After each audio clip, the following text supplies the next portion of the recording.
removal of people from the immediate danger area. Secondly, removal to a safer area. This may be to an adjoining compartment, protected by fire and smoke doors, to a lower level of the building, or to an area outside.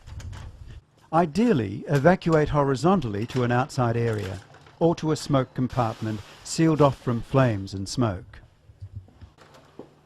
Depending on the size of the facility, it may be necessary to move progressively to successive places of safety before reaching the building exterior.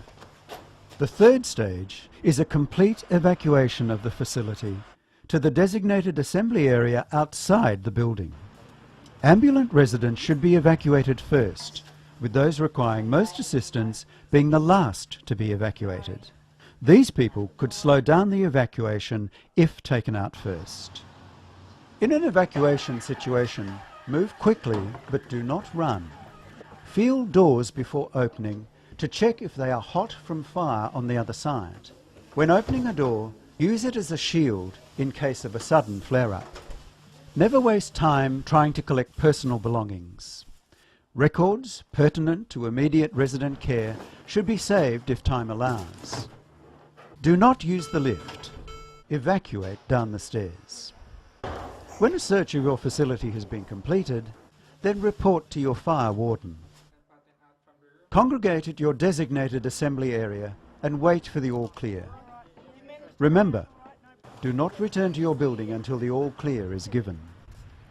Always use the quickest, most convenient means to evacuate residents. Moving and handling aids should be used where appropriate and if time allows. Use whatever means of transport is available. Residents should be encouraged to help one another in an emergency, and visitors may also be in a position to assist. If you have to evacuate someone in their bed, then make sure it will fit comfortably through all doors and hallway spaces you plan on taking the bed. Alternatively, move the person onto a mobile trolley or stretcher if this equipment is available, time allows, and you have the people to assist. Remember that beds can be difficult to maneuver, and they can block corridors and exit points. If necessary, use the bed to transport more than one person. Evacuate people from smoke-filled areas as soon as possible. Smoke can quickly overcome and kill, so keep close to the floor. This is where the fresh air will be. In smoke-filled rooms, it may be safer to get people onto the floor and then pull them to safety. There are a variety of moving techniques which can be used for those who are not mobile. The technique you use will depend on the equipment at your disposal, how many people are on hand to assist, the extent to which the person who needs to be moved can help, and the proximity of the fire threat. Know the equipment at your facility which could be used in an evacuation emergency. The cradle drop or slide is an emergency move which requires a good technique to be effective and safe. There are several variations of this move, and it can be undertaken by one person if absolutely necessary. If time allows, ideally stabilize the bed and place a blanket on the floor, or wrap the person's underbedding around them. Slide one arm under the person's neck and the other under their knees, and ease the person over towards the edge of the bed. Crouch down with one knee flexed to support the person's head as you ease them onto the floor. Remember to keep your back straight, chin up, and knees bent to minimize potential for injury to yourself. Grasp the end of the blanket and drag the person head first to a safe area. There are a variety of assisted moves and transfers which may be appropriate for the particular emergency situation you face. These moves and transfers are for emergency purposes only.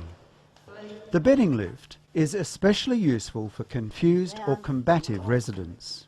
Loosen the person's bedding and use it as a stretcher. Drag the person off their bed and gently lower them to the floor, remembering to keep your back straight and your knees bent. Then drag them to safety. If a person has fallen over or collapsed, then roll them onto a sheet or blanket and drag them to safety. Vertical evacuation down a stairwell is appropriate if the fire prevents horizontal movement to a safe area. Evacuating residents downstairs can be difficult and dangerous, and you must know what you are doing. Depending on the equipment and assistance you may have available to you, there are a variety of techniques for moving non-ambulant, injured or incapacitated people downstairs. It is important to have received training in these methods and be confident in your ability to put them into practice in a real emergency situation.